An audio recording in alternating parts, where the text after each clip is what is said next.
let's go. H-I-C-A-G-O. Close up, there, down, red zone, let's go. C-H-I-C-A-G-O. Claws up, bear down, red zone, let's go. C-H-I-C-A-G-O. Claws up, bear down, red zone, let's go. C-H-I-C-A-G-O. Claws up, bear down, red zone, let's go. C-H-I-C-A-G-O. Claws up, bear down, red zone, let's go. C-H-I-C-A-G-O. Claws up, bear down, red zone, let's go. C-H-I-C-A-G-O. Claws up, bear down, red zone, let's go.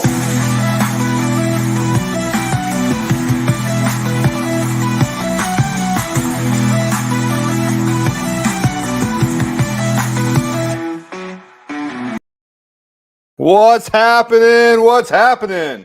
Welcome back. Free Talk Tuesday. We are here to spit out some facts and make sure the narratives get dispelled. Welcome in the chat, Roxanne Coke. Man, I screw your name up every time. I know who you are. Hanging with Kat, Antmus, Keith J. Hall, Bob Killen, Creighton Wilfong. Creighton, I'm going to wait for you to come up with your Jervon Dexter one because it's more fitting than ever with how beastly he's been playing the first couple games of this season. But guys, this is going to be a good show. This is going to be a good show. You guys are going to like this one. I promise you're going to be excited to be here today because there's going to be some facts spit onto you. JC1, bear down. Thanks for being here. The reason I say that, guys, is because my Free Talk Tuesday is an opportunity for me just to talk to you guys, talk to you as a fan, because that's what I am. I've only been doing this podcast for 9 months. I'm nothing special. I'm not CHGO.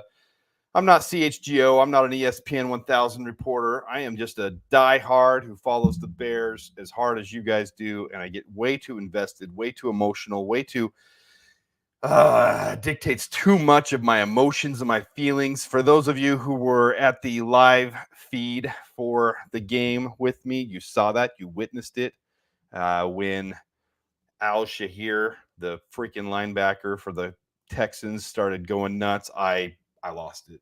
I had to leave for a minute. I had to walk away because I couldn't take it. I couldn't take we're not getting those calls that the Chiefs get, that our quarterback's not being protected yet again, that we're still in the same shoes of being the poor picked on Bears that nobody respects, and that we're just the bottom dwellers that the league isn't ready to have the script writers put into us. I'm sick of it. I'm tired of it. It's been 40 years. It's time for our Super Bowl run. There's going to be some good stuff I share with you today. Because as I say that, I'm just like you guys, and that's why I started the podcast, the whole Justin Fields narratives, the narratives you hear from 670 The Score, from Parkins and Spiegel. It's different now, but from all these places, I'm gonna spit some facts today. I did watch film. I watched the game live. I've watched film all the way through on the All-22. I take the narratives, I set them aside, and I 100% do my own research. And if you've looked at me on Twitter, if you've looked at my two posts following, my two videos following, I'm being hard on Shane Waldron. I'm being hard on Chris Morgan. I'm being hard on the offense. I'm being hard on this whole situation. And I've come down. I'm down from my frustrations, and I have a very realistic view of where this team is right now and where things stand and what the real problem and the real positives of this team are right now.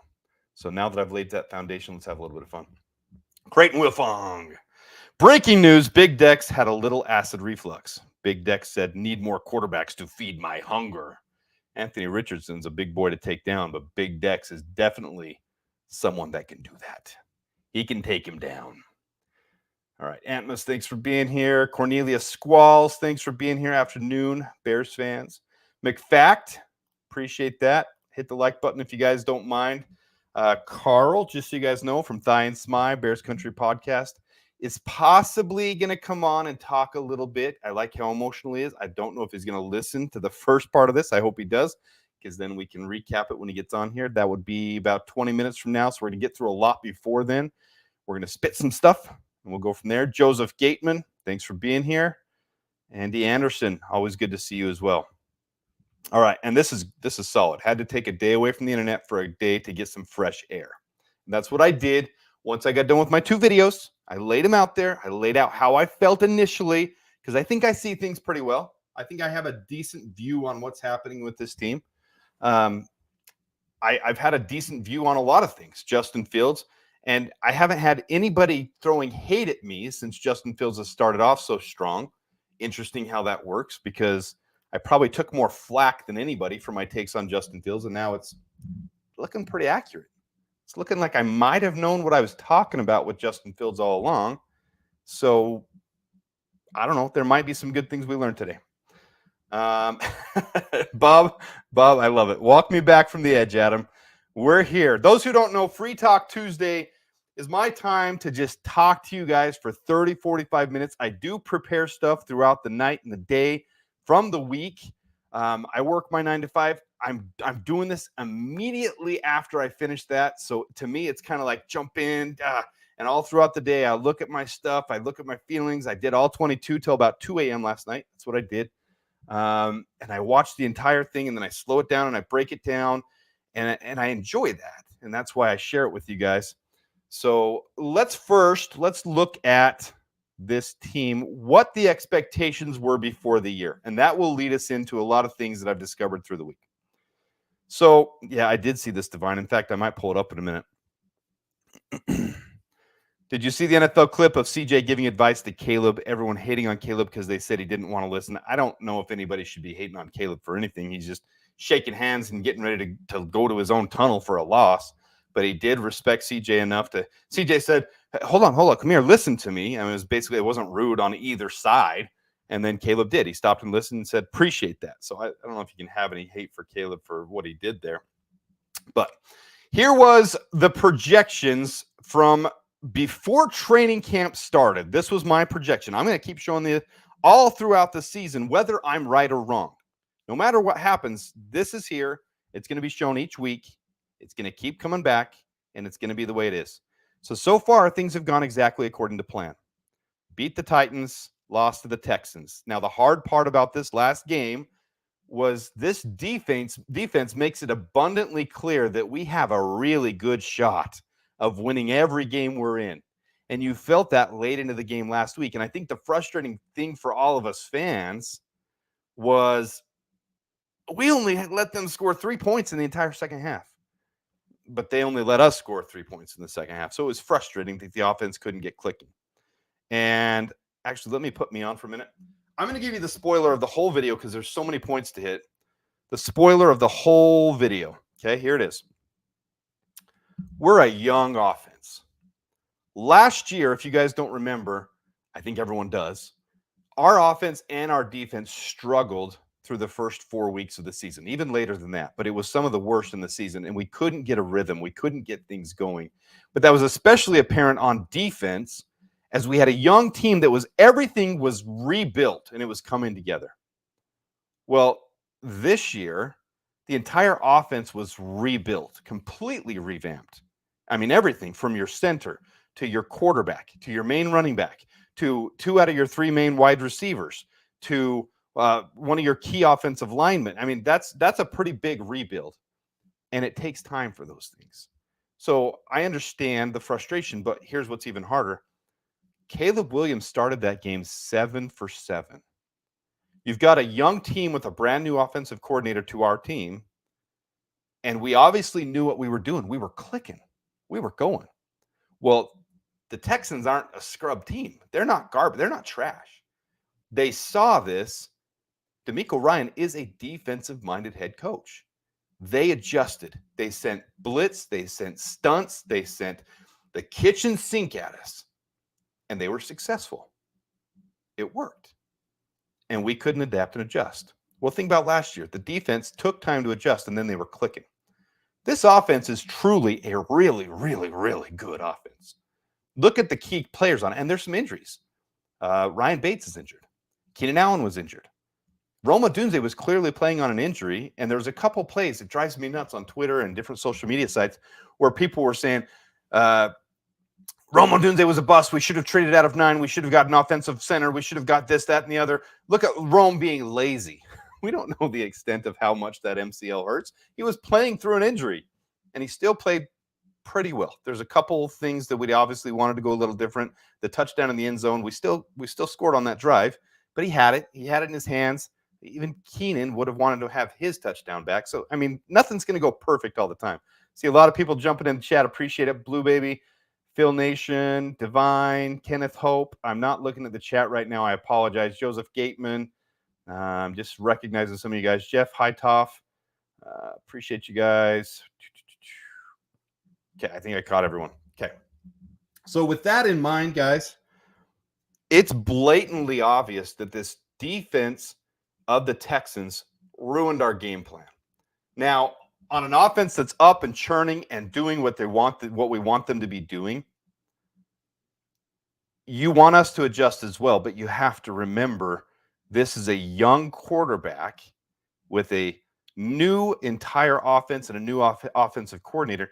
They're just flat out not going to adjust as quickly on game 2 as a seasoned, experienced DeMeco Ryans defensive coordinator on game 1. I expect Flus could have done the same thing to a rookie quarterback on the other side. He could have made those adjustments, sent the kitchen sink, really put pressure on him, and done the exact same thing that the Texans did to us.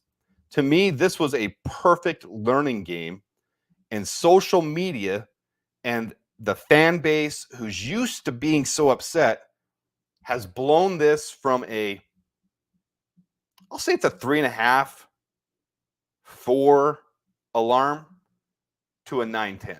And I participated in that. Last night, my videos, as early as this morning, my videos, the frustration with the offensive coordinator, frustration with the offensive line coach, I participated in that. I'm not saying I'm clean from it. My whole point of this video is I'm just like you guys. I'm a super fan who loves this team and wants to see instant success. So with that in mind, we'll get into the rest of the video in a minute. I've spoiled the whole video for you. I 100% feel like Aaron Rodgers a couple years ago with the Green Bay Fudge Packers saying RELAX. And I mean it. I 100% mean it. I'm not worried about Caleb Williams. I'm not worried about Shane Waldron as much as I was this morning. I want to see some big changes. I think he's too invested with Gerald Everett, Travis Homer. There's some things I can complain about, but he's starting the season with some familiarity. If he doesn't start to mix in Khalil Herbert, Roshan Johnson, Cole Kmet more, I'm going to have a problem. But I think this is an issue of him getting things flowing early for his young quarterback to make it flow and work. So I've gone down from 8.5 alarm down to 3.5, 4. I'm not nearly as panicked as I was before. All right. I am sorry. I cannot keep up with the chat. Longhorn Jeff, Keith J. Hall, all you guys. Boom. Man, a lot of you guys. I can't even go through all this. Jigsaw, thanks for being here. I can't get all through the chat. So this is just going to be free talk. It's going to be me talking. We're going to get right back to it. Okay. So this is what I had before the season. Now, here is with the Vegas odds. I understand this can be a little confusing. I'll break it down real quick and we'll go through it. So we're going to update this through the season too. On the top left is what Vegas odds ended up being right before the season started. It went from 8.5 to start. So many people were betting on the Bears, they had to bring it up a little bit. So it's plus or minus 9 wins for the season. That's what the Vegas odds have on us. Okay.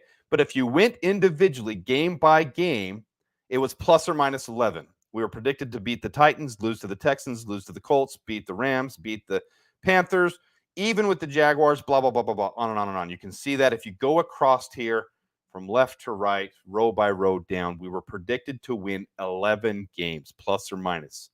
Seems like an easy bet, right? We have to let the games play out.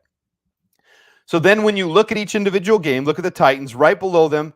That was the negative 4.5. That was right before the game. It was consistent with the preseason prediction. So there we were. We ended up winning by 7. Before the season started, we were predicted to lose to the Texans by 3.5 points. Right before the game, the line had moved to 6.5 points. They expected them to beat us by more. We lost by 6 points. So the final number with the highlighted blue or highlighted red is what it was, what it ended up being. So we beat the Titans in green. That means we beat them by 7. We lost to the Texans. I should have put -7 on the Titans. I'll fix that for next time. And then +6 for the Texans. We lost them by 6. So we covered the spread, but that doesn't matter. What matters is wins or losses. So now with the Colts, You can see before the season, we were predicted to lose to them by 2. The Colts were now opening line. We're predicted to lose to them by 1. Now, there's some different factors here. And the biggest thing to take note of there is we're playing the Colts away. And the home team usually gets a little edge on favoritism. So this really, to the Vegas sports bettors or to the Vegas lines makers or whoever, is saying, well, the Bears might be a little better team, but they're playing in Indianapolis. So we've got to give Indy a little edge. So maybe this is an even matchup with Indy. Those who don't know by now, Indy's given up the most rushing yards by far.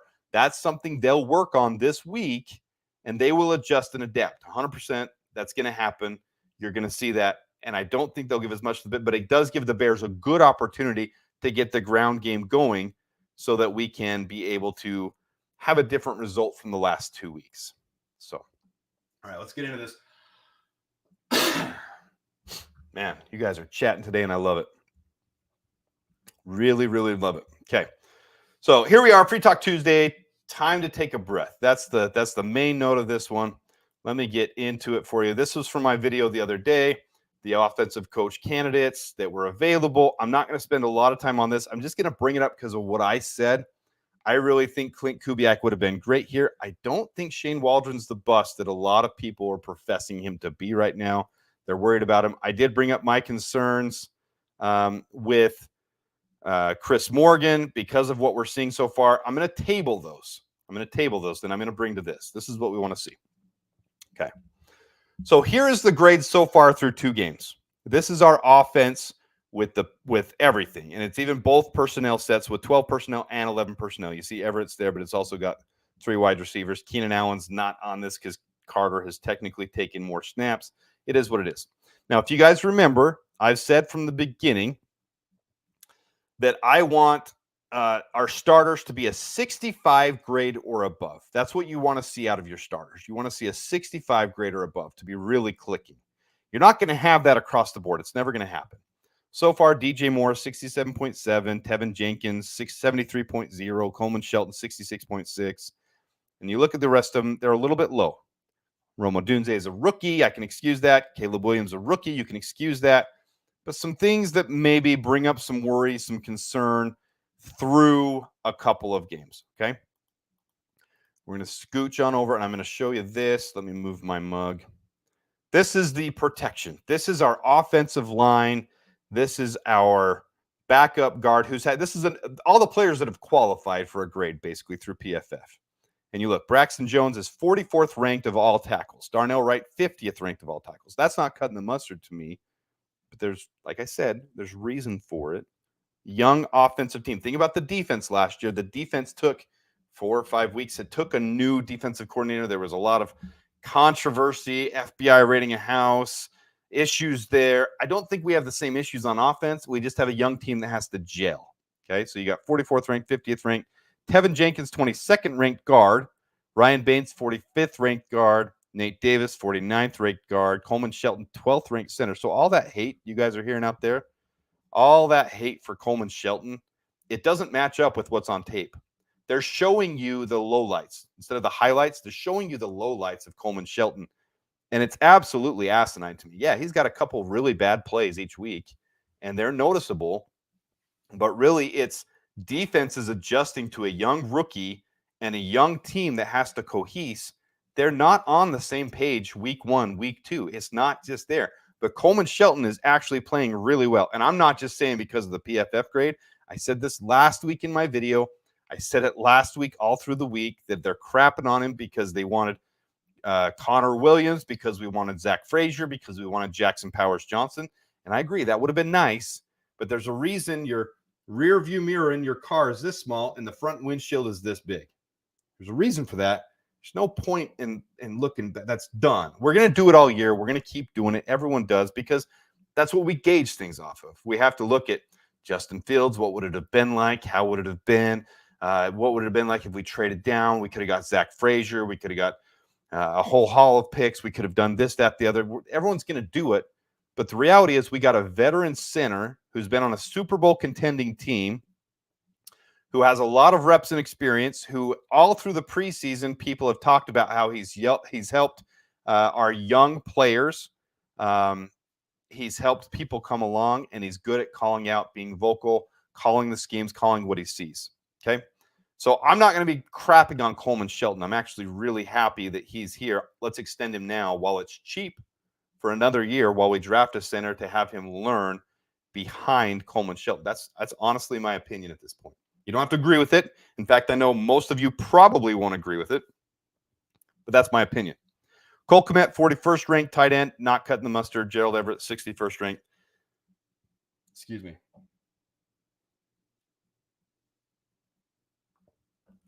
And DeAndre Swift, 38th ranked running back.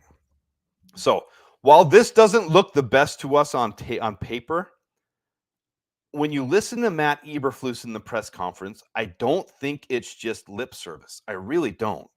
I don't think it's him I think he really does have the big picture better than our fan base, better than CHGO, better than Chat Sports, better than ESPN. I think he has the big picture of realizing this, because if you don't remember, he did say this offensive line is the deepest and one of the most talented I've had in my entire time. And I think he means that. It's just a matter of getting the offensive coordinator, the play calling, the schemes, the adjustments, the adapting up to speed with a young group learning on the fly. Remember, Caleb started 7 for 7. Other than getting the run game going, everything looked really clean and smooth with this offense for the first couple drives. We should have punched it in. We should have had more touchdowns. I agree. Rome should have caught that touchdown. Keenan should have caught that touchdown last week. I agree. Those are frustrating. They'll work through those things. This isn't typical. We have a 7.5% drop rate so far this year. To me, that's unacceptable. If you guys remember on this channel, I say it's got to be less than 5, ideally lower than 4, to be a top-tier clicking offense. We aren't there yet, but I think they'll get there. So the other thing that a lot of people are talking about, if you look on the right there, you've got, this is frustrating, you got Lucas Patrick is the number 1 ranked guard in the entire National Football League. And let me see if I can make it bigger for you guys. And James Daniels, if you remember, we drafted him, I think, in 2018 in the second round, and came to the end of his contract. I think we traded him. That's a long time ago to remember, 2021 or 2020, we traded him. Not positive on that one, or if we just let him go and he went to Pittsburgh. But he's the 3rd ranked guard in the entire league. It's 2 weeks. That's all I have to say to this. It's 2 weeks. It's 2 weeks. So nobody panic. Nobody freak out. This doesn't have anything to do as a reflection of our offensive line coaches being terrible, our offensive coordinator being terrible. These guys have experience. They've got 6-10 years experience in the league. They've gone to systems where they've got a little bit cleaner flow going already. So I'm not panicked about that at all. All right. And then there's the stuff on Chris Morgan I had. I'm not going to delve too much into that. I did it on the other video. Here's the other thing, though. Here's the thing everyone's bringing up. Caleb Williams, Justin Fields. And I'm going to push the narrative aside right now. Rob Hansen says Daniels left as a free agent. Okay, so we got the end of his rookie contract. I didn't remember it. Thanks, Rob, for bringing that up. Welcome in the chat. I think I saw you a couple more as well. Relentless Mikey, thanks for being here. Curious Chow. Are we nervous that he's losing the locker room? I'm not. I kind of just hit on that. You probably said this before I even said anything. I'm not worried about that at all. I think the team, if they proved anything last year, they can phase that stuff out. They can really phase that out and handle it really well. All right, so let me get to this. I'm going to nail this on the head right off the bat. Some people I still think we should have kept Justin Fields. I wouldn't have minded if we kept Justin Fields. At the time, it's what I wanted us to do. I'm not looking back. As I just said, nothing important on there you guys have to see. It's just showing from a previous video. That's just their college compared against each other. Your rear view mirror is this big. Front windshield's this big. The entire thing looking ahead of you. There's no looking back at this point. We're not bringing Justin Fields back. And I said the entire time, he is a developmental prospect that has to develop. And he was doing that every single year, which is why I didn't want us to give up on him. Okay? There's no going back on that now. I don't think Caleb is the issue. I don't think Caleb is a problem at all. So you look at these two now, and here's their PFF through 2 weeks. Justin's the 8th ranked quarterback in the NFL. I said the entire time, he's a top 10 cornerback. Oh, man, did I take some flack for that? Did I eat some crow? Did everyone want? I mean, maybe not eat crows, they're not the right thing to say because I don't think I was wrong. And I keep saying it on here. I'm not wrong about Justin. And right now, Caleb's 31st ranked out of 33 quarterbacks that qualify so far. So is Caleb really going to be the 31st ranked quarterback all year? I mean, that should drive the point home for you guys. No, I don't think Caleb is a bottom tier talent. So where's the ceiling with Justin Fields? Where's the floor with Caleb Williams? I truly believe you're seeing the floor with Caleb Williams. This is his floor. He's a motivated, determined, driven individual who's never settled for mediocre ever. Same with Justin Fields. I'm not. So with all my videos, guys, this is not one has to suck for the other to succeed. One has to be amazing for the other to be horrible.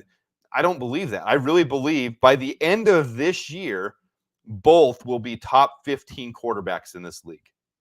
And I truly believe Caleb could be above Justin, which is saying a lot. That's really proving the narrative right that Caleb is a generational quarterback if he can put it together this year and be successful that fast. Now, one of those things that helps that is how much this team put in front of him to be able to do that. No, I don't think we should have traded down from 9 to get more offensive line help. I think it was crucial to get Rome Odunze. Keenan Allen is getting older. He's on a 1-year contract. We need playmakers. DeAndre Carter's a good Band-Aid. He's been a gadget guy for many years. I don't think we should have kept Darnell Mooney. I mean, there's so many takes I can give you guys on all this stuff. I think we made the right moves. Now on Twitter, if you're sitting here in the chat and you're watching the video and you're saying, well, Adam, you just said on Twitter, what could we have gotten by trading down from that number 1 pick? I'm voicing thoughts. It wasn't about Caleb and getting rid of Caleb. It was voicing thoughts on Twitter when you see Marvin Harrison Jr. go off for his monster game. That was in the middle of that game. I'm watching that game and I say, man, what could we have got if we got Marvin Harrison Jr. and Zach Frazier and this and A and B and C and D? His thoughts. I think Ryan Poles made the right decisions. All right, Carl's backstage. I'm going to bring him on a minute. I got to finish this thought. So, Carl, just hang tight for just a minute. Hang tight for just a minute. So I'm going to get through this for just a minute. Here is what I want to show you guys about the offense, the defense. I'm going to bring it all together. Relating what I said about last year. Remember the defense from last year. It took them time to cohese. They were a young unit. This offense is still young. I believe Braxton Jones, Darnell Wright, Tevin Jenkins, and Coleman Shelton are absolutely the best fit for this system for Caleb as a young rookie, and he will improve and grow with them. Switching the center out, especially the 12th ranked out of 33 centers in the league right now, would be criminal. It would be the wrong thing to do. Okay. But look, 3 out of 12 of your starting offense, when you're switching between 12 personnel and 11 personnel, depends on who's starting in there at that time. These are all considered your starters. 3 out of 12 of them are playing at starter quality. Okay, that's going to improve. That's the point of this video, Free Talk Tuesday. That's going to improve. Like last year, the defense had to improve. Now it's the offense's turn. The difference this year that makes this year so special for the Bears, why we should still be excited, look at the defensive side of the ball. And this is current right now. 12 out of the 13 of them, and I went through, no other team, even the teams that are ranked higher than us. Right now, we're ranked 4th, 5th defense right now, between 4th and 5th, depending on where you look. But on PFF stats, between 4th and 5th. 12 out of the 13 are playing starter quality, 65 grade or above. You got Kevin Byard, Jaquan Brisker, Jack Sanborn, Tremaine Edmonds, TJ Edwards, Jalen Johnson, Kyler Gordon, Darrell Taylor, DeMarcus Walker, Gervon Dexter, Andrew Billings, Montez Sweat. Well, he's 64. I'm going to give leeway on that one. I'm going to say he's okay. He's right on the borderline. So you can say 11 out of 13. And then Tyreek Stevenson's the only one that's below 65. And I am not worried about Tyreek Stevenson whatsoever. Over the last half a year and in that first game, he looked like a top 10 corner in the league. This last game, I was visibly upset. If you guys were following with me on the live stream, I was visibly upset at Tyreek Stevenson for his coverage of Nico Collins. I was upset how he's a step and a half behind. Everyone's allowed to have a bad game now and then. Tyreek had his bad game. Get it out of your system. Learn from it. Let's go. He didn't cost us the game. The defense still kept us in it. I said one of the keys of the game was the defense keeping us below 20 points. They did that. They kept it at 19. So far this year, we're allowing 18 points a game. That's phenomenal. So our defense is going to carry this offense to get up to speed. It's going to carry us to be able to get up to speed. So we're not going to go 0-4 like last year. In fact, this upcoming stretch is really valuable. I'll bring Carl on. What's up, Carl? Not much, man. How's it going? Good. I don't know if you caught much of that. I've been ranting. I've been raving. That's what Free Talk Tuesday is. I am a crazy man. Well, I'm honored to be on. I agree. I love listening to this. I never get to listen to it live, so the fact that it's after work is awesome in my opinion. After work for me. But yes, I love the rant and the raven. That's what it's all about. As long as you're using these fictitious stats here to spin the narrative that Simo needs to get his ass in gear, I'm all for it. Yeah, so. I agree with you. So my videos this morning, I've taken a more calm approach since yesterday, since this morning. Bro, and I want to be angry with you, Adam, but you're correct. I have seen so much negative on the opposite side of this, like, almost like near death threats for these guys. Like, it's week 2. It's week 2. And you don't have to agree with me. Even you guys in the chat, like I said, it's one man show. So with these ones, I don't have an opportunity to see the chat as much. I don't know if you guys are yelling at me, screaming at me, telling me I'm full of crap. I don't know what's going on over there. Hope you guys are having a good time. Bruja, thanks for being here. JV on the run. A lot of you guys have been jumping in. Appreciate all you guys. There's almost 100 in the chat. Appreciate that. The reality is there's reason to be upset because we're so passionate about our team. We love our team. We love them. And that's why I was passionate on the live feed. I did a live feed during the game. I was passionate the morning after, calling for Simo's head. I think I was probably front running that, so maybe I have some apologizing to Simo to do.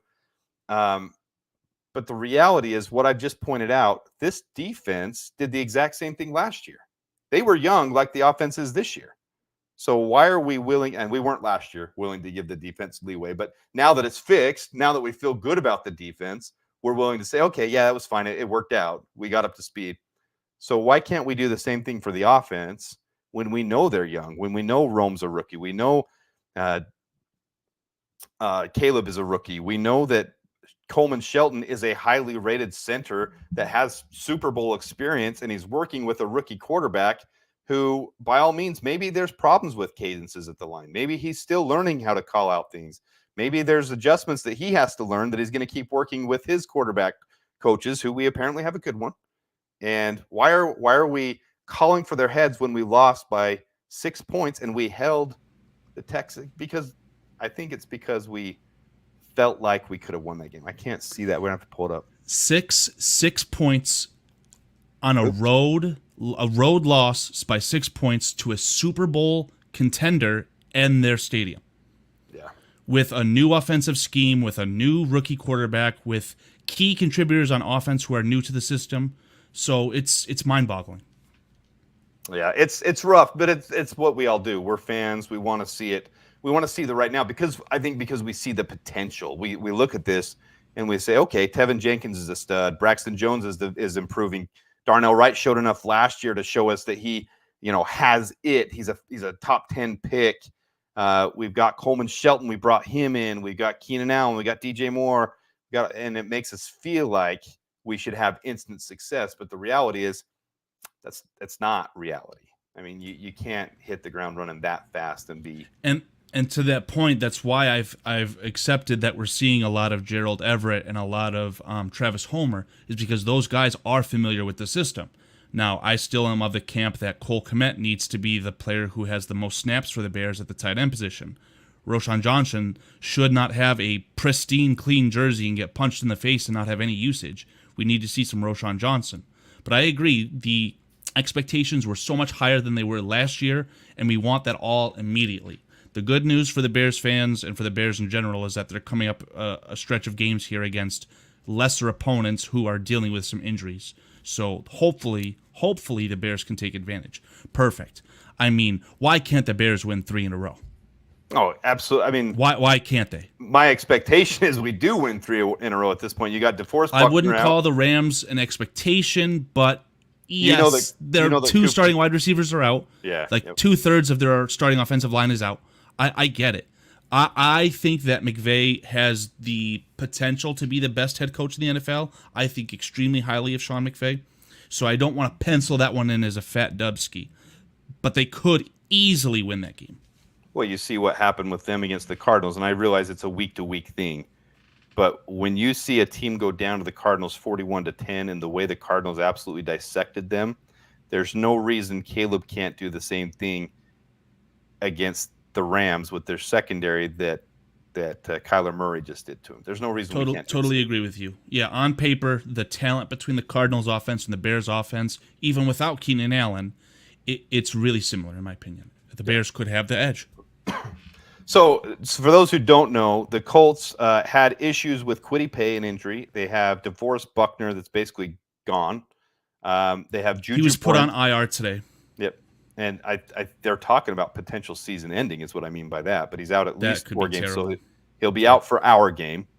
And then Juju Brents is on the IR, possibly out for the year as well. So and the rookie edge out of UCLA, I believe, is also on a pitch count at the very least for some sort of hip injury, I believe. Oh, I didn't know that. That's my boy, Latu. That's who I wanted in the draft. That's why I wanted to say that. I know you were high on him, but I believe he was on a pitch count, and I don't know if he's going to be on any sort of pitch count going into this game, but that's good I wouldn't call him 100%.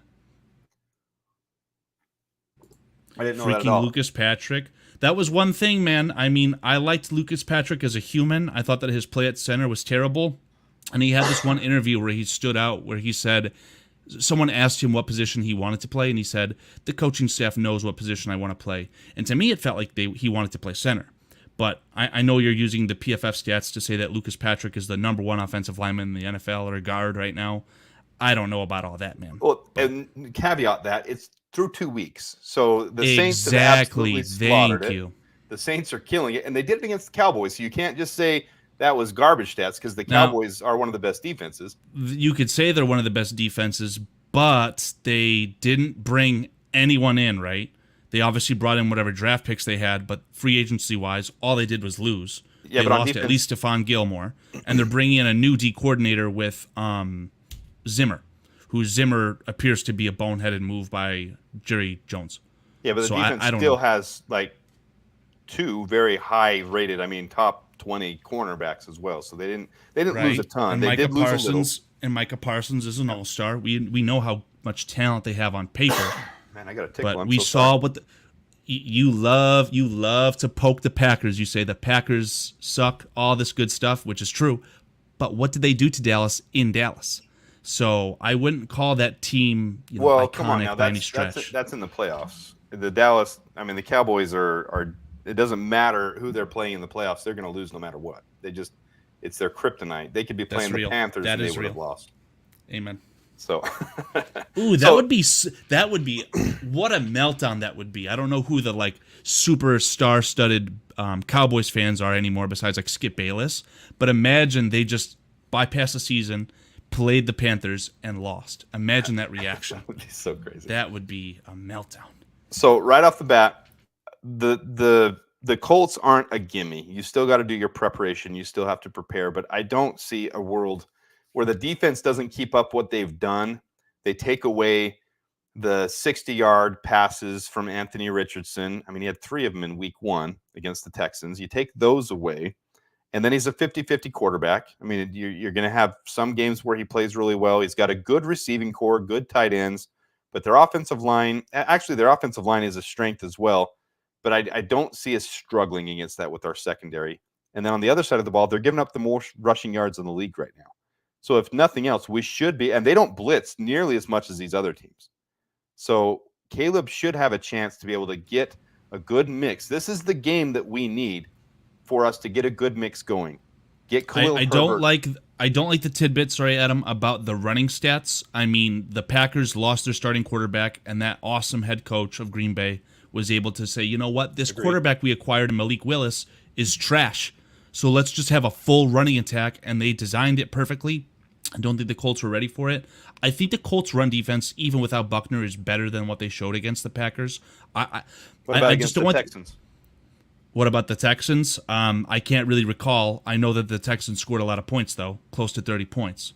So No, the Colts played the Packers. I was thinking they played the Texans. They didn't play the Texans first. Who did the Colts play? yes, the Colts and Texans was Yeah, absolutely a yeah, week one 20. It was a matchup. 2-point game. So that's why I'm saying, what about the Texans against them? Joe Mixon ran it down their throat, and Joe Mixon Yeah, didn't do the 30 same. carries. Didn't do the same thing against us though.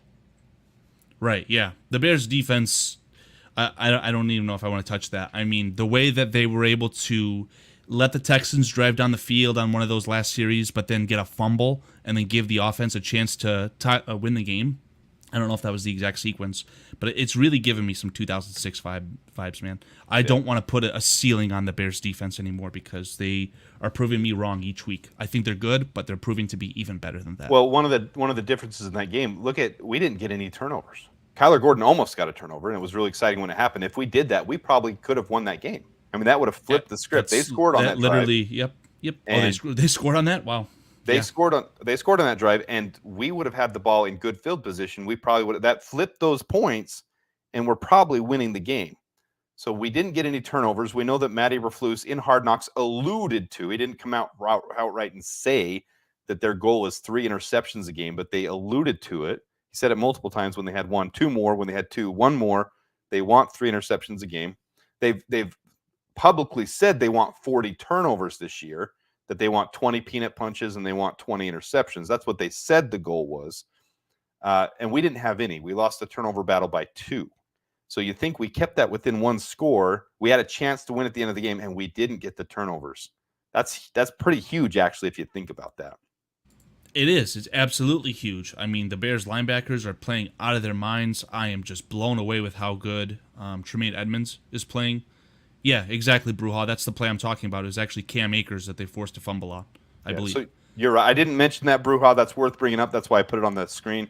They were about to score, and we did get a turnover, and we took it back the other direction. So that's right. The resilience that I haven't seen from a Bears defense since 2006, and it's hard for me to compare anyone to 2006 because that's the last time we went to a Super Bowl. But man, they are playing amazing. We did our his dog wants to be on the show. He didn't like something someone said in chat, so I don't know.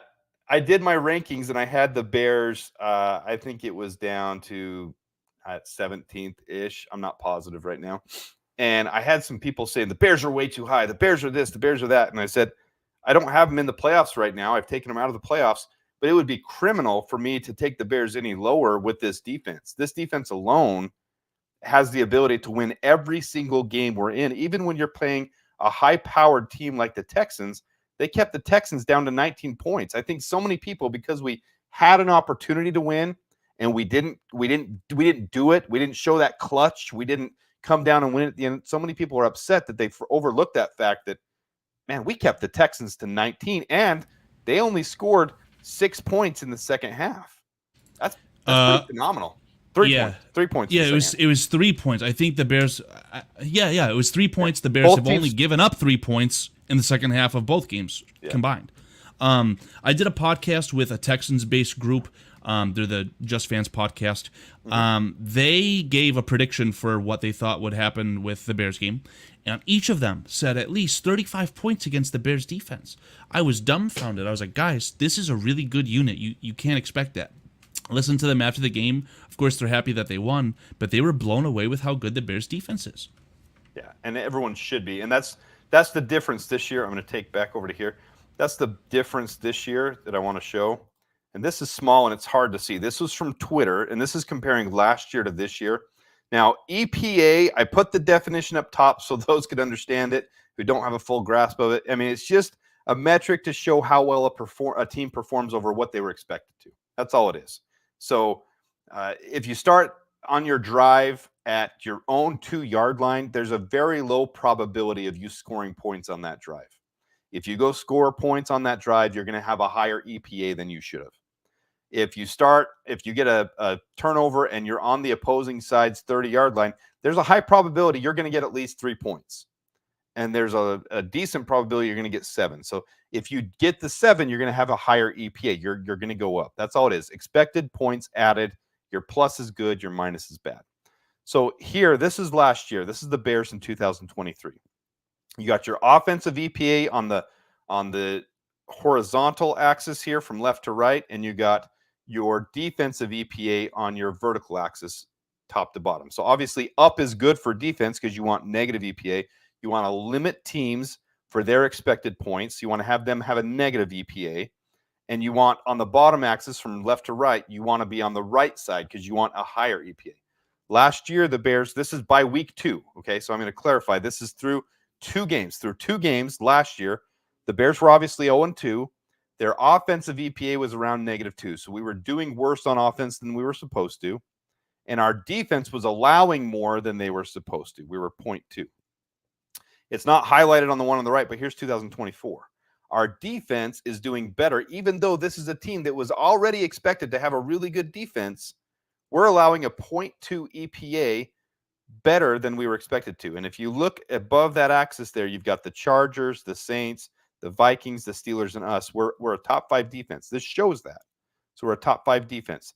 And then from left to right, our offense is still at a -0.2, -0.22, -0.23, somewhere in that range. So the offense isn't clicking where it should be.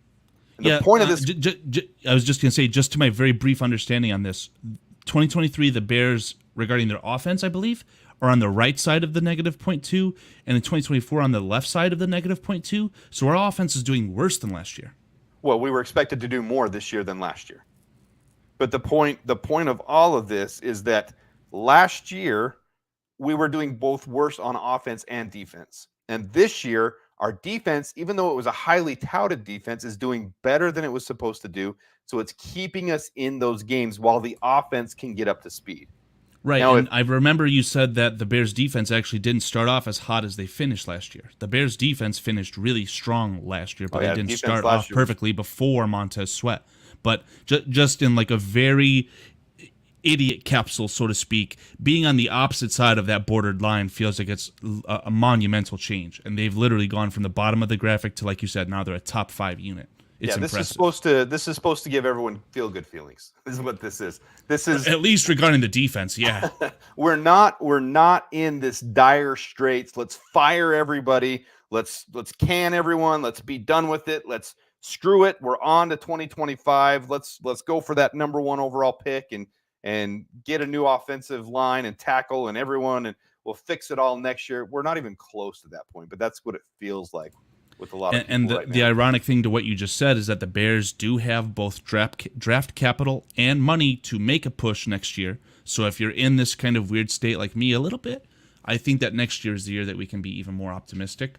And there was another point I wanted to make regarding my point has always been that the Bears having all of their divisional games on the back half of the schedule has just been such a blessing from the NFL.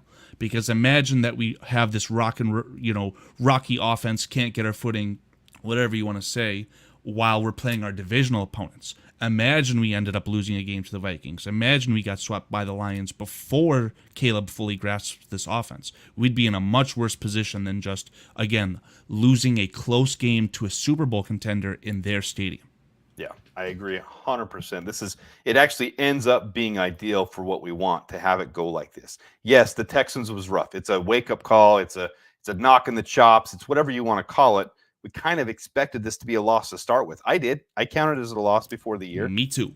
And here we are, right where we said we'd be, but actually in better shape. Now, I see a lot of guys in the chat. I'm going to bring this back up. I'm going to bring up here. Let me go find it. Sorry. Got to get back. I don't have it perfectly lined up. There we go. There's the offensive line. I'm going to say this, and I probably will get criticism on the right side of the screen here in the chat bar. I'm going to say it, and I'm saying this as level head as I can.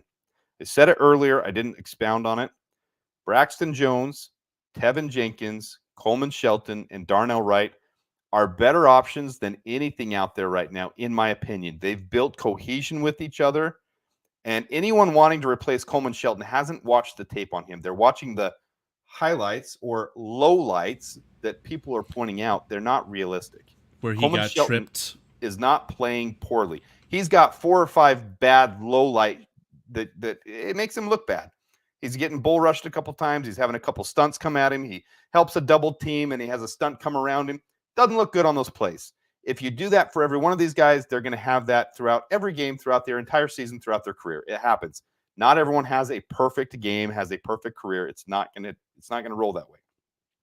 I realize PFF is not an end-all, be-all. It's not a perfect rating system, but the fact that he's ranked 12th out of 33 centers right now is a very good thing, especially when we had a very poor game this last game.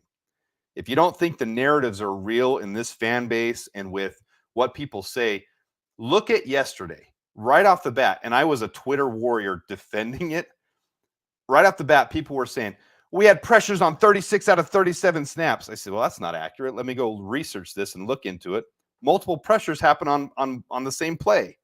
And so what it really came down to was 23 out of 47 snaps had a pressure on them, but multiple pressures on the same play, which is why you see a lot of jumbled chaotic Caleb escaping one, spinning around, having his jersey ripped, spinning around, and then throwing an interception is because there were three. That was the biggest one.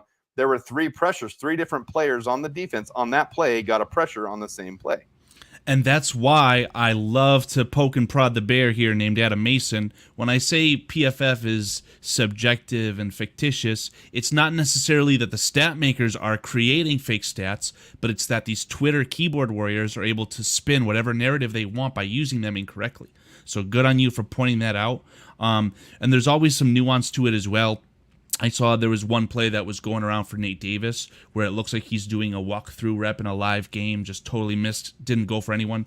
Ironically, Tevin Jenkins went, he had the exact same all three of output. them. Coleman, Shelton, Tevin Jenkins, and Nate Davis. On that one play, right? Well, they all missed their spot. I don't know if they missed their spot, and the point is that Braxton Jones got absolutely blown TF up by Will Anderson Jr., and that forced DeAndre Swift to cut it in at a really radical rate, whatever you want to say, and he immediately got stopped, and the linebackers just were able to easily avoid where the linemen were supposed to be. Again, all because Braxton Jones got blown up. I hate talking about the offensive line.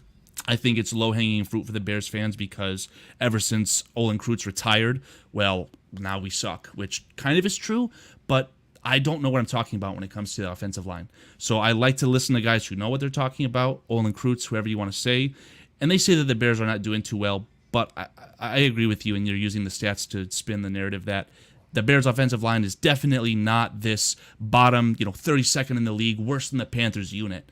They just need a little bit of time to grow into this brand new scheme, in my opinion. Yeah, we've been the 28th, 29th, and 26th lowest pass block efficiency the last 3 years. Well, this year we started off week one against a Titans team that they do have good interior, but they're not as good as other teams, and we were 4th overall in the league. It's 1 week sample size. Well, now we're down to 19th pass block efficiency. That's better than other years through 2 weeks, but it's 2 weeks, and that's the point of this whole video, the Free Talk Tuesday today, is I've come down off my anger cloud. I've come down off my let's destroy the world, tear it all apart. I'm so upset. I'm so pissed off. Let's fire Chris Morgan. Let's get rid of Nate Davis. Let's get rid of, I still kind of feel like that, but let's get rid of every guy in the world and let's blow it up because that's not where we are. We're on week 2 of a young developing offense where Caleb's still learning to have a loud enough cadence to have the foresight and knowledge on the line to be able to see what stunts and blitzes and what's going to happen. Now, from my understanding, he's pretty good at that stuff. But he was reciting novels at the line of scrimmage. It was insane to see the command he had at the line of scrimmage. But to expect if anything, that should be a positive. It is. But to expect him to see it as well as CJ Stroud, who's had a full year of experience, to expect him to have it that level on game 2, that's really us being unrealistic. And what was CJ Stroud's starting record last year? It was 0-2. Yeah. So to come and say that CJ Stroud from the jump has been on this Hall of Fame trajectory, whatever stupid stuff you want to say. Well, he had more. It's not real. He had more yards though, and he had more touchdowns through 2 games. Right. The yards mean jack shit because how many yards has Caleb Williams missed out on either DPI or drop passes, or let's even count the one miss that I will attribute to Keenan Allen where Caleb Williams was simply too hype. It was his first NFL start. He was too hype. I think just from those 3 plays, we're talking at least 100 yards and 2 touchdowns. So I mean, we're splitting fine lines here with these numbers, and it's not indicative of what's going on. Who was it that was there was one of the quarterback gurus? I'm sorry, I don't remember which one, but he was saying the exact same thing, and he said, "Well, Caleb had a 40-yard strike that was negated by a pass interference." And Daniel Jeremiah said that. I'm sure JT O'Sullivan has said that. The pass to DeAndre Carter. Yeah, and they're saying there's a couple of these where those yards, they don't matter. The Bears still got down there. They ended up Khalil Herbert punched in the touchdown. It doesn't matter that Caleb didn't get his 40, 50 yards. But to the stat warriors, to the box score warriors, to the Packers fans, they're going to point out that they're bashing on Caleb because he only has 240, 270 yards through. I mean, let's pull this back up.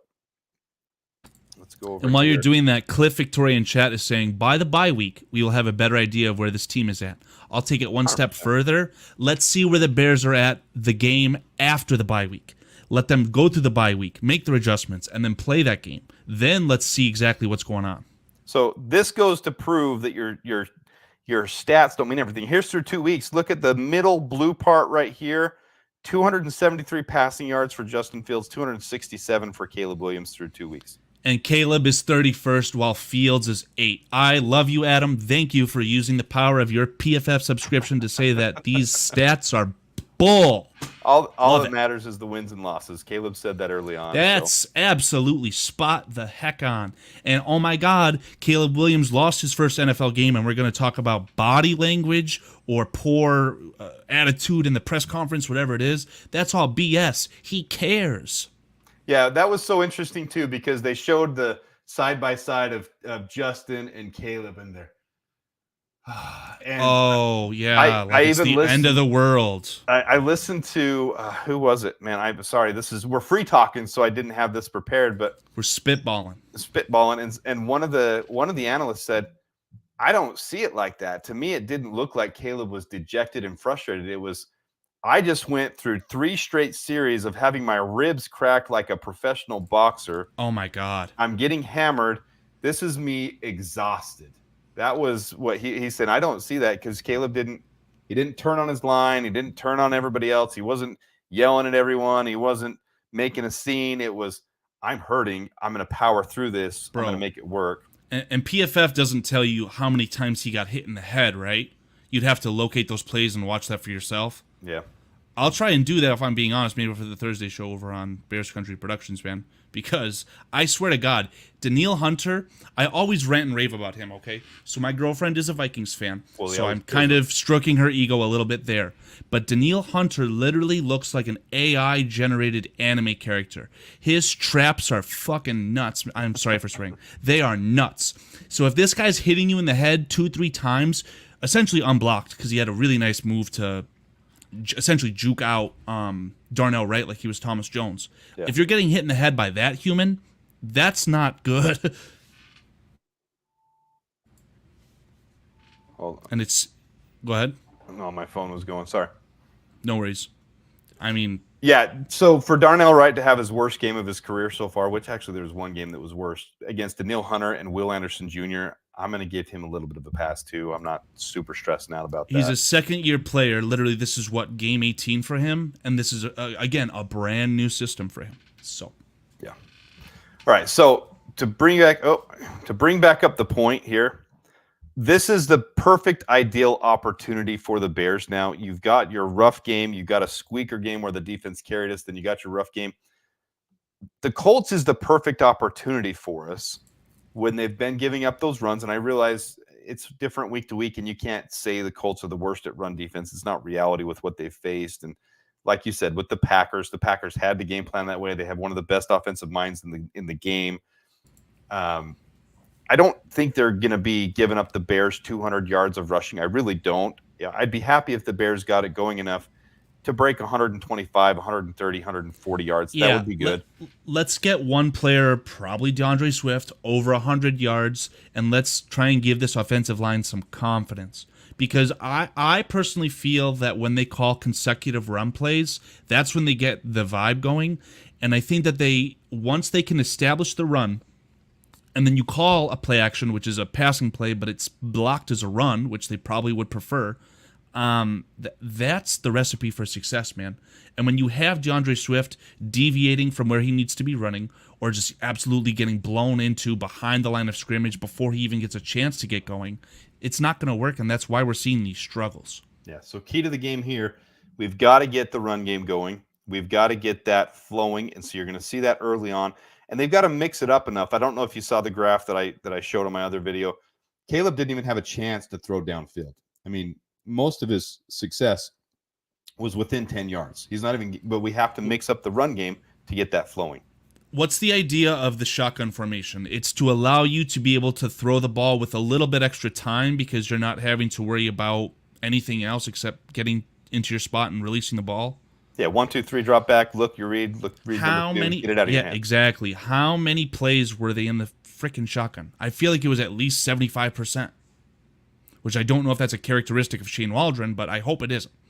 I don't know the stats on that. I'll be honest. I don't know what Shane Waldron runs all the time. He does run more motion than Luke Getsy does, and I like that. It's going to be able to expose the defense, show the defense what they're doing, or show Caleb what the defense is doing. That should expose some of those blitzes and stunts a little bit more. So I like that he's running the motion a lot more than Getsy did, but they've still got to be able to audible and change that and have the experience. It's all about reps. It's exactly what Eberflus talked about. Yeah. It's about the reps of him getting the experience of seeing this. Okay, well, we ran motion in this game. We see these things happening. Now let's go back and look at the tape. You hear him about last night saying we just got in at 4 a.m. We're back today. We're here a little bit later. We're looking at the tape. That's what they're doing right now. That's what they're going over the tape. Okay, what did you see here, Caleb? And that's the thing I love about Caleb. He's got like an eidetic memory when it comes to the plays and the game. And yeah, I mean, he can recite back everything, and he does that at the press conference sometimes. And you're like, dude, this guy knows what he's talking about. And to your point, that's exactly why I like Sean McVay so much, because it's like a running joke that their media does with him. Like this week, I'm sure someone has asked him, hey, what play did you run against the Washington Commanders in 2018 on 3rd and 7 at this down and distance in this point of the game? And he just, that's it. Like, I think the world of him because of that. Yeah. So the point I wanted to make...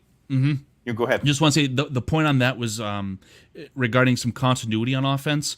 I listened to the Bears Etc. podcast today, and Tom Thayer, he said that for an offensive lineman to get fully comfortable with the cadence of a new quarterback, again, in a new system, probably need about 1,000 reps. And we know that the Bears didn't play Caleb Williams into the third or fourth quarter of any preseason game, nor did the offensive linemen play that. So they're nowhere near that 1,000. And obviously they're getting, I don't know how many throughout the week, 200 throughout the week. But it's going to come. They need some time.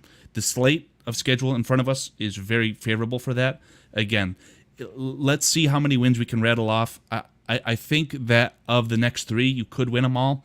Out of the next 4, I don't think you can win all 4 of them. I think that the Jaguars game is probably going to be difficult traveling to England. And then after the bye week, there's that really easy schedule with the Commanders, Cardinals, and Patriots. But I've identified the Cardinals as a trap game, and we obviously saw that with the Rams. Go ahead, let me hear it. I'm not disagreeing Is this the potty completely. dance? What are you doing, Adam?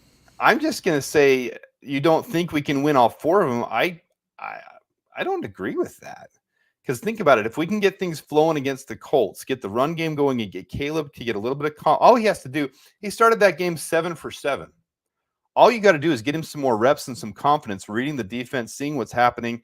Start with those 5 for 5 drives, get the next drive going, talk to the coaches. I mean, they're looking at the film right now, and they're saying, okay, what did you see here? He'll explain it back to the coaches. They'll break it down with him, and they'll say, okay, this time, this is what we're going to work on. We're going to work on this in practice this week because we see this a little different than you saw it.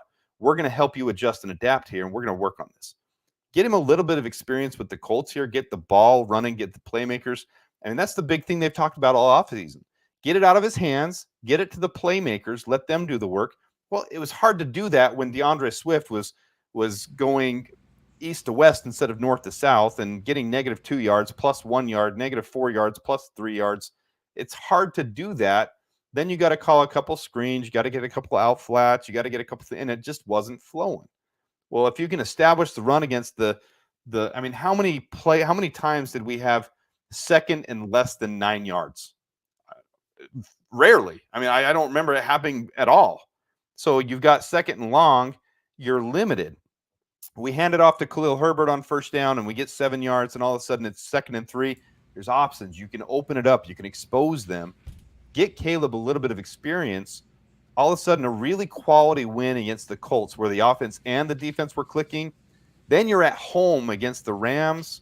You get another quality clicking. You get at home against the Panthers, quality clicking, and we'll see what the Red Rifle can do. We'll see if he can spur that team a little bit more. Then you're heading to Jacksonville with a little confidence. So I'm not saying we can't win the next 4 games. I'm done putting the expectations on the team. Some of us were saying it's possible to go 9-0. I believed it was possible. Now that's not possible. So I'm done with the expectation. But to say we're probably not going to go 4-0, I don't know. This next 4-game stretch could be huge. We may have a day drinker in the chat, Adam. Chris Foster's calling for Khalil Herbert and Tyson Bagent to start. So I'll let you deal with that as you'd like. The point I wanted to make though was that I saw an extremely small sample size from the Falcons game last night, and the way that their offense, from the very small sample size that I saw, that they're playing out the exact way that I wish that the Bears offense would, in the sense that they had this play where their offensive lineman would do a zone blocking scheme off a 45-degree angle to their left, and each time it looked identical from the offensive line, okay? 2 plays were Bijan Robinson, like 7, 8, 9, 10-yard runs, and the others were essentially play action or just a boot off of it. I would like to see the Bears have some continuity in that sense. That was something that I believe Shane Waldron was very highly touted for, was that his formations looked symmetrical, which I didn't really give a rat's tail about. But also that the formations would look identical, but the plays would play out much differently, and you'd have a wide array of options at that point. I just hate seeing the Bears do the good old run, pass, line up under center, run, under center, run, get stopped, it's 3rd and 9, and now you're in the shotgun, and it's obvious passing down. The Bears need to stay ahead of the sticks, especially for a young rookie quarterback. Make it as easy on him as possible. And the reason you can't do that, though, is because you have to get the run game going to keep them off their toes. If you're going to throw it on 1st down, you've got to have a good run game going where they think you're going to run it on 1st down again because your run game is working so well. If you're getting 7 yards a pop, if you got Khalil, now that was a big thing we talked about. Khalil Herbert, I don't know why he's being underutilized. I don't know why Travis Homer is being so utilized. I don't know why DeAndre Swift is running on 1st and 2nd down. It makes no sense why a 3rd down back is running on 1st and 2nd down. Maybe they. You think DeAndre Swift is a 3rd down running back? Absolutely. He's I think the guy. He's a good scat back patch catcher. Pass catcher. But I don't know if I have ever. Right, kind of, but I also think that Roschon Johnson's a better 3rd down running back because he has the ability to not only catch the ball, but he's a darn good pass blocker. And I don't know if I see that from DeAndre Swift. Well, I mean, DeAndre Swift shouldn't come out of the field on 3rd down and tell the defense what you're doing. Exactly. But I would love to see Roschon Johnson in on 3rd down. We've got a good mixture of running backs, even with Travis Homer. I mean, if they're set dead, I mean, most of the fan base thought he was going to get cut. If they're dead set on using Travis Homer, I mean, you've got a good variety of running backs there. You've got Khalil Herbert, who should be more utilized on 1st and 2nd down. You got DeAndre Swift, who, like you said, could be a very useful scat back. You got Roschon Johnson, who's a very useful blocking back, but he can put his nose down too, and he can be a power back and be a finesse back. I think as you're saying that's why Khalil Herbert's not seeing the field, because Khalil Herbert is the perfect change of pace back to come in when the defense says, okay, holy smokes, we can't stop the run. I need the safety to come up, or I need this extra linebacker on the field instead of the nickel. So Khalil Herbert would be the change of pace. He's got a little bit of power to him, but he's the speed. But the Bears aren't able to get into that point because after DeAndre Swift or whoever gets stopped for 2 total yards across 2 runs, Khalil Herbert's just not the guy. Well, they've got to establish the run. However they do that, they've got to, because they hit on your last point to go back to it. PEDs, Adam. Give the offensive line PEDs. The line's going to be fine. I don't know how much the chat has been going off about the line. There's no good that will come from benching anyone except Nate Davis when Ryan Bates gets healthy. Until then, we're stuck with Nate Davis. I jokingly yesterday called Ryan Bates the savior in another podcast, and I don't mean that, right? He's not Larry Allen. But I think that the Bears, who have signed Ryan Bates to 2 contracts, keep in mind, they signed him to a free agent contract that was matched by the Bills. Then they traded for him. I think they believe in him for a reason. That's all I'll say on Ryan Bates. Yeah, so switching up that continuity at this point, which I don't, the reason I say that about Nate Davis is I just don't see the continuity with him. He missed so much in the offseason, he missed so much in preseason. Exactly. And then now you look at those issues. He was, you looked at Shane Waldron shaking his papers last night. That was Nate Davis on the line. He was shaking before every snap. He's the one that's tapping the center to say when the play is ready. And he's still the one jumping when he knows the snap's coming. Like, it was bizarre how off sync he is. So these other four guys, though, Tevin Jenkins, Braxton Jones, Darnell Wright, Coleman Shelton, they're all, they've had more reps together, and they're really the mainstays here. Ryan Bates, I believe, should be in for Nate Davis. That's not the point of this podcast today, guys. I don't Ryan Bates. Down this Ryan hole. Bates is the chat is pointing out that Ryan Bates is on IR, and let's think for about three this. Right? More games. He was 3 more games. 1, 2, 3. Maybe you throw him in against the Jaguars at that point if you want to. I think that Ryan Bates could and very well should solidify himself during and after the bye week as the Bears' right guard from October 27th all the way until Cheesehead week. Yeah. At the end of the season. And I see people saying they want to see Bill Murray get a shot. I'm not opposed to that, but Nate Davis does have the experience to go. And so that's a tough spot. But no, I don't want to. The point of that was I don't want to blow the entire offensive line up. I don't think that would do any favors for Caleb Williams at this point, especially people talking about Coleman Shelton. We showed the graphic. He's the 12th ranked center this year so far. I know that doesn't mean a whole hill of bupkis in week 2, but he was 16th, 17th ranked overall last year. He has Super Bowl experience. He's loud and vocal, and he's doing a good job. So blowing that up, taking the guy that's built cohesion all offseason, the guy that's been his center, you talk about something that's going to screw a quarterback up the very beginning of his rookie year. Switching Coleman Shelton out would be the worst mistake we would make right now in regards to the line. And for me, I wanted Ryan Bates to be the starting center, and that hasn't panned out. But I agree with you.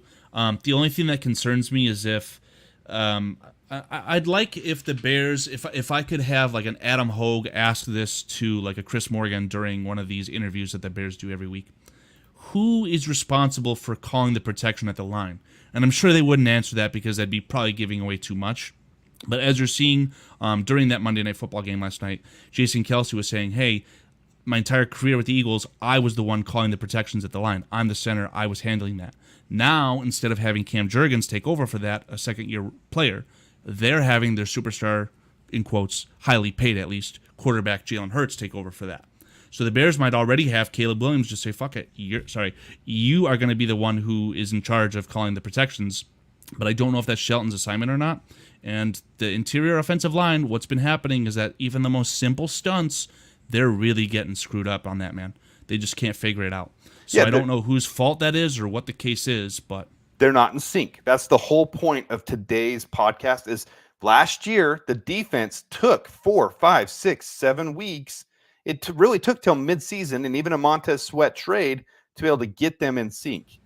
This year, the offense is the one that has so much turnover, so much change, so much challenge to go through. And you've got a new offensive coordinator that has to fill out all these players.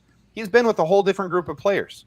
Maybe that's why you're seeing more Travis Homer. Maybe that's why you're seeing more Gerald Everett. Exactly why, because they're extremely familiar with the system, and it's just going to help grease the wheel, so to speak, in my opinion. That's the only thing that makes sense. So you've got that 2 weeks is way too short for us to be saying, blow this up. It's done. We're over with.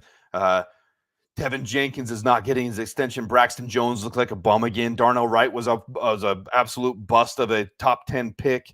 And Nate Davis is the only one I can agree with. And I don't think he's terrible. Now, don't cut my head off for that, guys. Go ahead in the chat.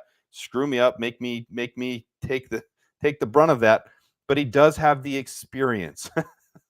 That wooden knife's not gonna. You're gonna be hacking away for a while. That's not a knife, son. That's a sword. That's not a knife. This is a knife. Show me. I got 2 of them, Adam. Here, hold on. Let's get a nice little thumbnail in for you. I'm making a fool of myself right now. Which way are you facing? This way? We'll have a little stick fight. Here's a hanger. Unbelievable, man. This is what you guys subscribe for, by the way.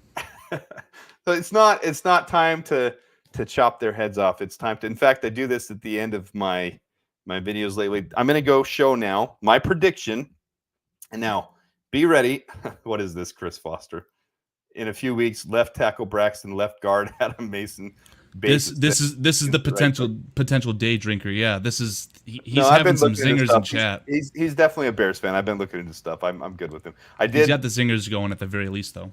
I did take out the not really Hank Aaron. He was making some pretty day drinker stuff out there, so he's in timeout. Okay, so I do make so I'm going to show here first. This was in my video before the preseason. Okay, so this is before the preseason. I made my predictions. This is what it was. Week 3, I said the Bears would be 1-1 going into this game, and we would win this game 19-16. Now, at that time, I saw the Colts defense as a very formidable defense, as a defense that would be able to have DeForest Buckner and Kwity Paye and all these guys putting pressure on the Bears and making it a tough offensive game for us. So this is what I said back then, and the Vegas odds back then were +2, and we're actually +1 odds now. Get ready for the homerism. Here it comes. This is what I reveal. My predictions video comes out tomorrow for every game. And, man, this last week absolutely slaughtered me. I mean, slaughtered everyone. All the upsets this last week, oh, that was rough. You had no faith in Vegas beating Baltimore, right? Like, that's the huge, obvious shocker to me. No, name me one person that had Vegas beating Baltimore. I want to know one person that honestly had that prediction. The Thines My podcast. Whatever. Show me. I'm just teasing. I've got nothing to show. So here's my homerism. You guys ready? Here's my official prediction for tomorrow. Put in the first, before I reveal it, put in the chat what you guys think tomorrow, not tomorrow, this week. I'm going to reveal it tomorrow in my video.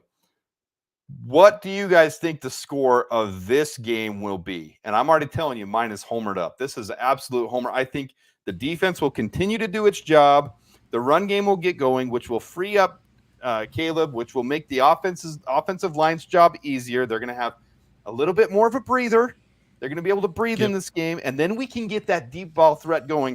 I'm going to tell you, before I even show my score, I think the Bears are going to have a lot of defense, and they're also going to have 200 yards at least on passing and at least 150 plus on rushing, and we're going to have a balanced approach, and it's going to be nice. It's a shame that 200 yards of passing offense is like a hot take nowadays. Well, that's hopefully that changes enough very to soon. Get them going, you know? Yeah, absolutely. I want to ask you the over-under on your score prediction for the Bears offense. Preseason, you thought that they would score 19, and the Colts defense is in worse shape than they are now. Or they are now in worse shape than they were when you made that prediction. So I'm assuming that you think the Bears are going to put up more than 19? I'll show it in a second. I'm with you. I'm scrolling through as you're talking, doing that. I'm showing some of these guys' predictions, and I like a lot of these predictions so far. I don't think anybody has the Bears losing, even though we are technically the underdog. Ooh, Chris Foster. He said, "Let me guess Adam's score." 34-10. Is that spot on? So here's my prediction. 48. 48-10. We're going to have 6 touchdowns in this game. We're going to have at least 1 defensive. We're going to have 5 offensive touchdowns. We're going to have 3 touchdowns from Caleb and 2 rushing touchdowns and 1 defensive touchdown. Combine that with Cairo Santos, 2 field goals, and that gives you 48 points. I should have taken some tabs and some bookmarks on Twitter here of all the people who were calling for the heads of these guys after, a close loss to a Super Bowl contender. If the Bears put up 48 points, their range of emotions, their heart might stop. There's going to be some people having some heart attacks with that big of a change. Buckner's out. If that comes true. Juju Brents is out. Kwity Paye is still injured. Latu is not out to my understanding. I believe he's on a pitch count, which I believe last week they said he only got 25 reps, which I don't know how many reps a defense normally gets, but 25 feels like it'd be about a 50% workload. All right, so I warned you guys, I'm homering this week. I'm just not down on the Bears like the whole fan base is saying call for their heads. I think the line's going to be fine. I think we're going to do well against the Colts.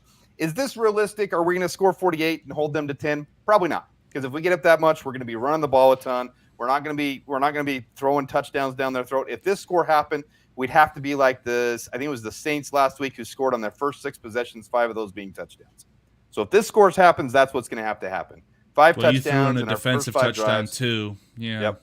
So is this realistic? Probably not. But I'm homering saying This is the game where the Bears have a true opportunity to get the run game going and give Caleb that same protection where they can mix things up a lot more, be able to get the ball pushed downfield a lot more. He hasn't had a chance to do that yet. Start off 7 for 7. And I'm homering on this one. I'm admitting it. I'm saying it right now. But this would be amazing for me to see, so I'm going to run with it. I like the 10. I actually think that I'll call it a 13 for the Colts. I mean, the Bears' defense is awesome. The one thing that does terrify me, and this has really nothing to do with this unit, but more with the scheme, the Bears 4-3. I know it's not technically a Tampa 2 anymore. They struggle against running quarterbacks, or traditionally have. So having Kyler Gordon out instead of Jack Sanborn is going to be really good for stopping the big runs. But let's just say, God forbid, a Tremaine Edmonds, TJ Edwards miss a tackle on an Anthony Richardson's camper, that puppy could go for a long ways. So I like I'll say the Colts will score 13, but I'm with you. Let's do some homerism here. I'll say the Bears score 24. Nice. 24 is not homerism. 13. 24 is very conservative. That's not homering at all. I mean, after the output, it would be a big increase, right? So it would be a big increase. It would be fun to watch us win with any amount of a couple offensive touchdowns. We got one running one last week. That first Caleb Williams passing touchdown is going to hit like a clean needle, if you will. Yeah, we're going to be doing a little freaking out. I'm not doing a live this week because I got my girls and I'm going to watch with them and I'm going to teach them how amazing Caleb Williams is. So I won't be live, but I will be having some freakouts when that happens. I'll be going nuts. So yeah. All right, we've gone well over the allotted time I usually do for a Free Talk Tuesday video. I want to thank you, Carl, for coming on. Carl is the man. I really enjoy chatting with you. We have some fun with each other. He likes to poke at Falish Jones, even though that's not his name. I really believe his name is officially Inactive Jones Jr., right? Last week he was inactive. All right, let's see what happens this week. Look at the running game last week. Do you think Valish Jones could have helped with last week's running game? Give me a freaking break. Okay, so you can't run the ball, then you try passing the ball, and the Texans know exactly what's going on. And you're saying that the strength of Valish Jones is probably a toss, an outside run to capitalize on his speed. You don't think that those edge rushers could have stopped him? Has Valus ever dropped a flat route out on the side within 10 yards? The PFF stats probably say no, but he's got butter fingers for hands. He literally has slabs of butter for hands. He has butter fingers when he's downfield and he has to track a ball. For some reason, this guy sees a ball when it's coming out of the sky like it's the sun, and he can't focus in the middle of it for his life. But when it's there within 5-10 yards, the dude he's there. He's it. He's got the jump. This is the negative strike on the Adam Mason Nation. Valus Jones proved that he.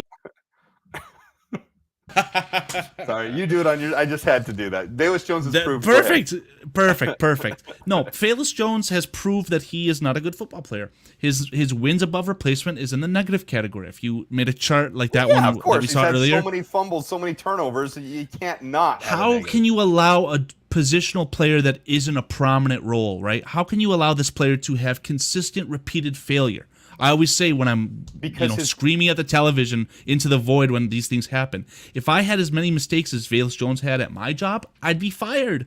Because he hasn't had consistent, repeated failure or any failure at all at his current position. Right, because he's on his third different position. He was a wide receiver. He failed. He was a running back because he failed at wide receiver, and he had the kick return position. But he failed at the kick. I'm not sequencing this correctly. He was a wide receiver. He failed. He was a punt returner. He failed. He was a kick returner. He failed. Now he's a running back, and he's fourth on the depth chart. You're going to be upset when they're not done with him at kick returner. You're going to be really upset. He can have his chance because he's going to catch the ball and then kneel it down. The NFL has conceded that all drives start at the 30, which sucks. It sucks. He's temporarily in timeout when it comes to kick return, but I think last week showed you need a dynamic change of pace running back to be able to get things going.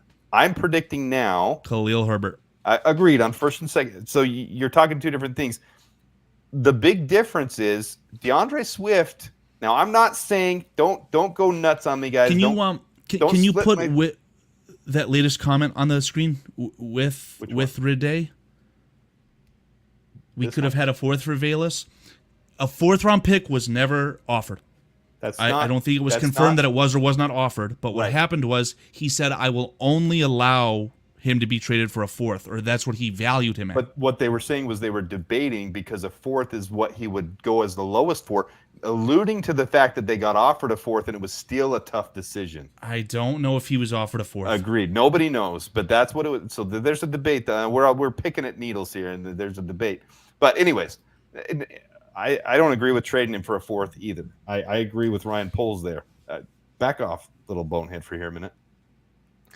What DeAndre Swift showed, and this is what I'm getting at, what DeAndre Swift showed is he wasn't getting it done last game either. So if Velus with his speed could have got a couple flat routes where you're faking a handoff, you get him out in the flat and you pass it to him and he catches it and then takes his speed and takes off.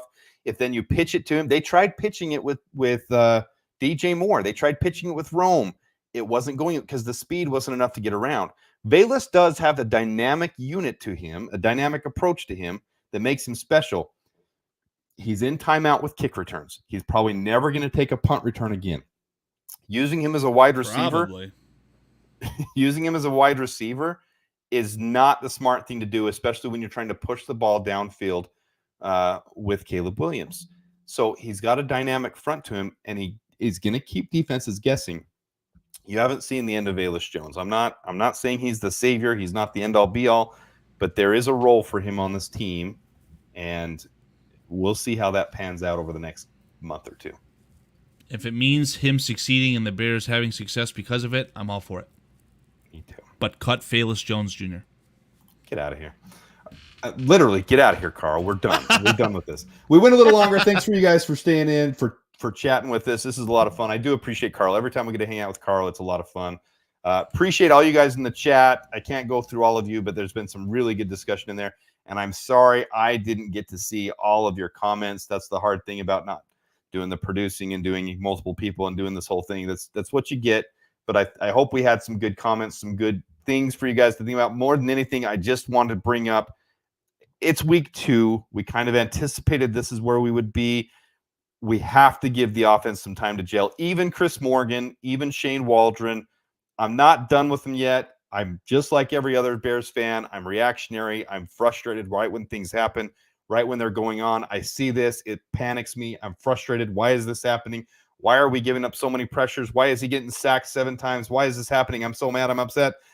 And then I have to remember some things and realize how good the Texans really are. So, Carl, thanks for coming on. We're going to wrap this up. I appreciate you. Check out the Bears Country Productions that he's on every Thursday night. Still with the Thigh and Smile podcast as well. Carl's doing good things.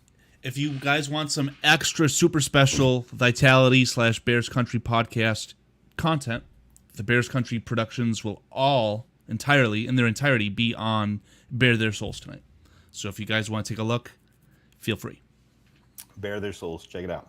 All right. Thanks, Over Carl. on Barroom Network. I appreciate you having me on, Adam Meeson. Thank you so much. Appreciate all you guys in the chat. And with that, I always give it with a Da Bears. I copy Caleb. So all y'all, thanks for tuning in. Da Bears. Da Bears.